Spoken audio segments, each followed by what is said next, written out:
Halo teman-teman, selamat datang kembali di channel aku, Nur Ismaya. Pada video kali ini aku akan berbagi video aku di microlearning, guru belajar dan berbagi seri pendidikan inklusif. Oke, langsung saja kita ke bagian 1, investasi diri bagi ABK.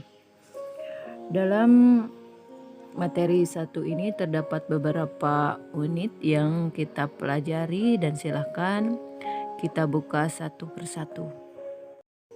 Apa itu intervensi dini? Kemudian baca tujuannya, kenali faktanya, baca infografisnya, mainkan gamenya, dan tentukan hasilnya. Tujuannya yaitu saya bisa memahami apa, mengapa, dan manfaat intervensi dini.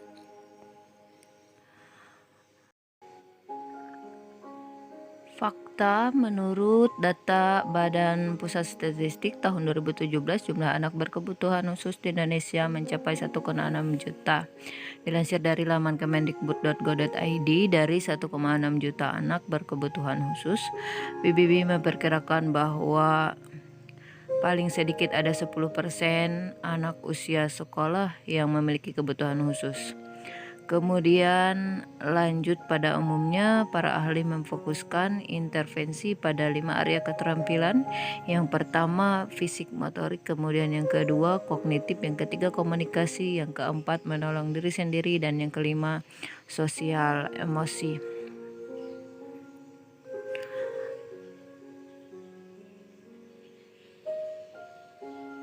Untuk mengetahui tahapan perkembangan anak, guru dapat mempelajari milestone tahapan perkembangan anak.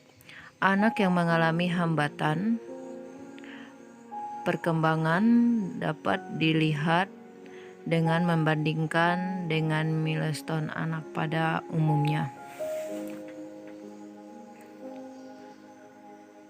Kemudian yang perlu diperhatikan guru dalam melakukan intervensi dini, yang pertama, kenalkan materi pelajaran yang baru dengan perlahan-lahan.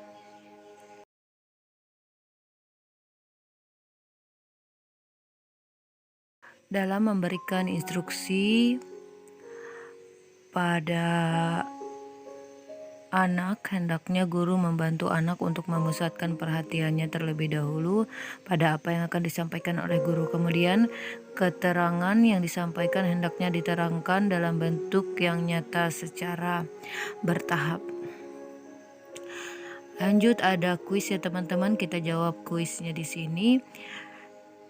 Yang dapat dilakukan intervensi dini kepada anak adalah dokter anak. Jawabannya adalah benar. Kemudian lanjut ke kuis berikutnya. Intervensi dini dilakukan ketika anak memasuki usia sekolah. Jawabannya salah ya teman-teman. Lanjut, apa yang harus saya lakukan selanjutnya? Kita klik kunjungi situs, dan ini dia situs yang bisa kita kunjungi. Kita bisa memberikan kritik dan saran pada situs ini ya teman-teman. Oke teman-teman, kita lanjut ke unit selanjutnya, yaitu unit 2.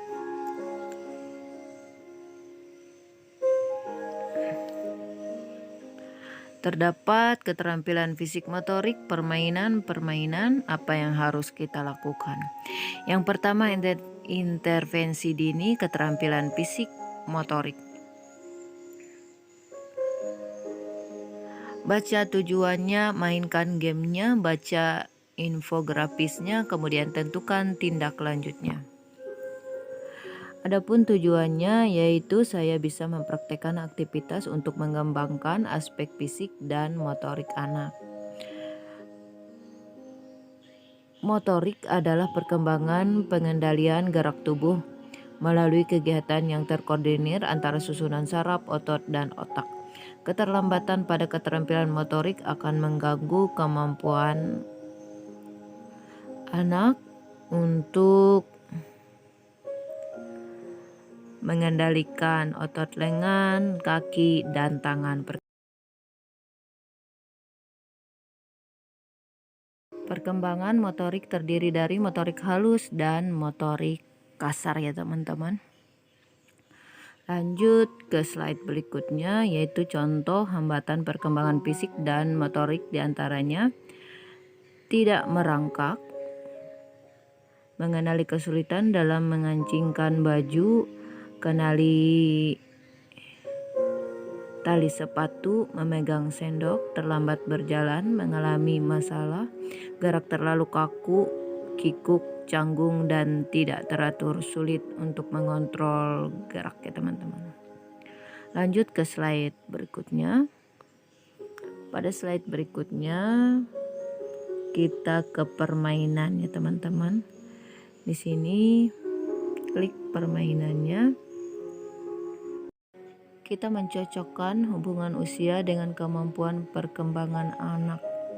Cocokkan dengan usia yang di sampingnya. Silakan teman-teman cocokkan. 3-4 tahun berjalan maju dan mundur, berlari, melempar bola. 5-6 tahun menendang bola, menggosok gigi, menangkap bola dengan 2 tangan. 1,5-2 tahun lompat dengan 2 kaki, menggambar lingkaran, naik sepeda roda 3. Jawabannya benar ya teman-teman. Lanjut ke permainan yang kedua. Pada permainan yang kedua ini kita menjodohkan atau mencocokkan aktivitas pada gambar sesuai kategori motorik kasar atau motorik halus ya teman-teman. Silahkan klik ke bagian yang berwarna kuning dan yang berwarna oranye untuk motorik kasarnya teman-teman.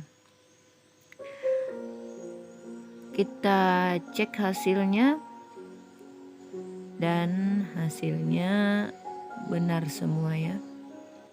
Dan kita lanjut ke slide berikutnya, apa yang harus saya lakukan selanjutnya.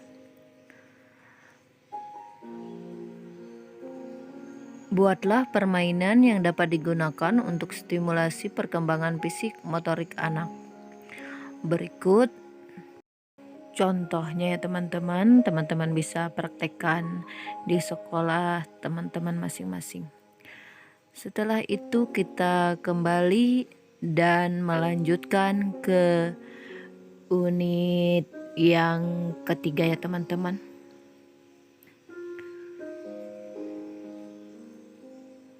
Pada unit ketiga ini terdapat beberapa tahapan keterampilan kognitif dan permainan, mengurutkan gambar, kemudian apa yang harus saya lakukan. Intervensi dini keterampilan kognitif. Baca tujuannya, kemudian kenali faktanya, baca infografisnya, mainkan gamenya, dan tentukan tindak lanjutnya teman-teman. Silakan kita lanjutkan ke slide berikutnya. Adapun tujuannya yaitu saya bisa mempraktekkan aktivitas untuk mengembangkan aspek kognitif anak. Dan faktanya, ABK kesulitan dalam memahami konsep yang abstrak. Materi akan bermakna bila dikaitkan dengan kehidupan sehari-hari. Pada umumnya perlu waktu yang lebih lama untuk menyelesaikan tugas dibandingkan dengan anak pada umumnya. Adapun aspek pengembangan keterampilan kognitif, pengembangan konsep, pemecahan masalah, dan ingatan dan daya simpan ingatan. Lanjut ke contoh kegiatan untuk mengembangkan keterampilan kognitif. Bantu anak untuk mengembangkan pengertian tentang sebab akibat. Apa menyebabkan apa? Contohnya menepuk tangan dapat menimbulkan bunyi. Kemudian contoh kegiatan untuk mengembangkan keterampilan kognitif. Mainkan permainan yang dapat membantu anak mengerti bahwa benda tetap ada ketika kita tidak melihatnya. Contoh bermain ciluk bab, petak umpet. Kemudian contoh kegiatan untuk pengembangan keterampilan kognitif libatkan anak dalam tugas sehari-hari yang sederhana seperti menyortir, menumpuk, menghitung jari tangan dan kaki. Kemudian di sini ada kuis ya teman-teman, isilah kotak jawaban dengan yang benar. Kita lihat kursi A dan kursi B. Tentu jawabannya adalah kursi A lebih besar dari kursi B ya teman-teman, dan kita cek nilainya benar ya teman-teman. Kemudian kita lanjut ke permainan berikutnya, yaitu permainan mengurutkan gambar. Susunlah gambar berikut dari yang terkecil ke yang terbesar ya teman-teman. Setelah itu lanjut ke tahapan berikutnya, apa yang saya lakukan selanjutnya. Apa yang harus saya lakukan selanjutnya? Pikirkan bentuk-bentuk kegiatan atau permainan yang bisa dilakukan untuk melakukan intervensi kognitif anak. Kemudian tanyakan kepada anak mana yang lebih besar, mana yang lebih kecil, dan mana yang cocok dan tidak cocok dari sebuah gambar. Lanjut ke unit 4 ya teman-teman. Kita menuju unit 4. Intervensi dini keterampilan komunikasi.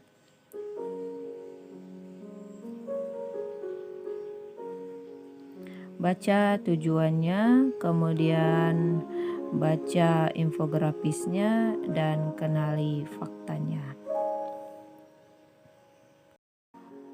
Apa tujuannya? Tujuannya saya bisa mempraktekkan aktivitas untuk mengembangkan aspek komunikasi anak.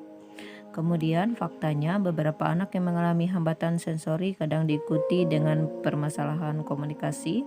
Contohnya anak autis mengalami masalah dalam komunikasi.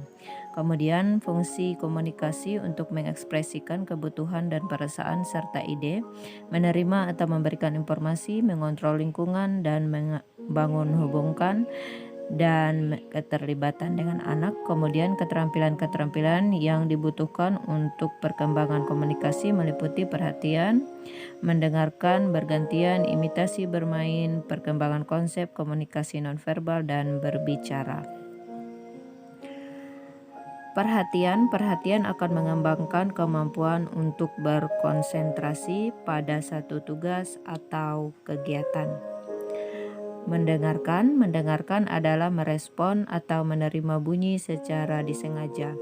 Memperhatikan dengan baik apa yang dikatakan oleh orang lain yang sudah melibatkan unsur kejiwaan yang berarti aktivitas mental sudah muncul, hanya belum setinggi aktivitas menyimak.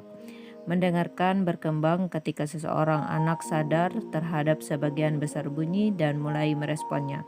Kemudian selanjutnya berkembang menjadi kemampuan untuk mendengar secara selektif. Lanjut ke slide selanjutnya. Bergantian menciptakan pondasi bagi perkembangan komunikasi. Bergantian merupakan suatu strategi penting dalam mengajar anak berkomunikasi.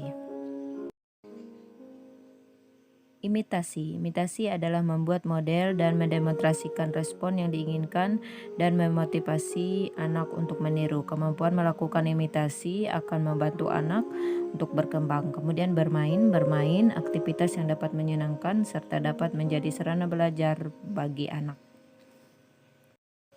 Kemudian perkembangan konsep mulai berkembang ketika seorang anak mulai berusaha mengerti mengenai hal-hal yang dia lihat dan dengar. Hal ini berkembang menjadi kemampuan untuk memahami bahasa orang dewasa, permainan yang kompleks, dan situasi yang kompleks. Komunikasi nonverbal. Komunikasi nonverbal adalah proses komunikasi di mana pesan disampaikan dengan menggunakan kata-kata. Contohnya gerak isyarat, bahasa tubuh, ekspresi wajah, dan kontak mata, dan lain-lain. Berbicara merupakan kemampuan atau kesanggupan seseorang dalam mengucapkan kata-kata untuk mengekspresikan, menyatakan, serta menyampaikan gagasan dan perasaan secara lisan kepada orang lain. Berbicara mulai berkembang ketika seorang anak merabat serta mengoceh dan kemudian berkembang sehingga mampu mengucap kata-kata dan kalimat. Selanjutnya, strategi intervensi keterampilan komunikasi, manipulasi permainan meningkatkan kemampuan anak untuk mengkoordinasi mata dan tangan. Contoh aktivitas menggunakan alat makan, tulis, dan menggambar. Sosialisasi memberikan kesempatan bagi anak untuk bertemu dan bermain dengan orang lain. Kemudian, strategi permainan peran meniru situasi dari tokoh-tokoh sedemikian rupa secara aktif melakukan praktik berbahasa tanya jawab bersama teman-teman dan situasi tertentu, serta permainan pemecahan masalah, contohnya aktivitas spesial dan lain-lain. Selesai unit 4, kita lanjut ke bagian yang bisa diakses. Bagian tulisan hitam tidak bisa diakses, yang bisa diakses adalah bagian warna merah ya teman-teman, yaitu 1.5 keterampilan menolong diri sendiri. Baca tujuannya, kenali faktanya, baca infografisnya, kemudian tentukan tindak lanjutnya. Tujuannya saya bisa memahami apa, mengapa, dan manfaat menolong diri sendiri. Menolong diri sendiri, usaha membangun diri baik sebagai individu atau makhluk sosial sehingga terwujud kemandirian dan ikut terlibat dalam kehidupan sehari-hari. Menolong diri sendiri meliputi mengurus diri, merawat diri, dan mampu beradaptasi agar anak dapat mencapai keinginannya. Contoh aktivitas keterampilan menolong diri yaitu keterampilan makan dan minum, keterampilan memakai pakaian, kaos atau t-shirt, keterampilan membersihkan diri atau menyikat gigi,